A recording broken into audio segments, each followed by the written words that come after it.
Okay, so the setup we have now is I've just changed these probes here for this meter from here to here.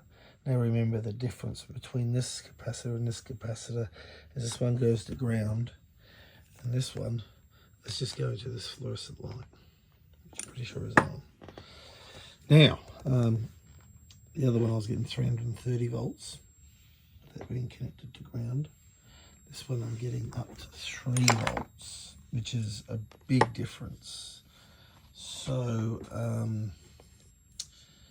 there you go. I'm not willing to touch that, of course. Now, as a disclaimer, just because people sometimes forget, don't do this unless you know what you're doing. These capacitors, even though they only say 2.4 volts, you don't really know if you got your connections right. And if you do happen to touch that capacitor and it's 330 volts, you want to be you might fall asleep on the floor and never wake up. So that's a fair amount of capacity that could definitely harm you a lot. So if you don't know what you're doing, absolutely certain, and even people that do know what they're doing make mistakes, it's not just the high voltage, it's the amount. That's a fair bit in there. So anyway, amazing, hey? 2.3 volts in that one.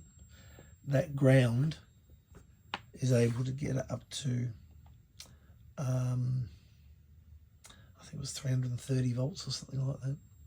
So I'll play around with this a bit further just in case it's not registering correctly and one of my leads is dodgy or something, but it looks like there's a big difference.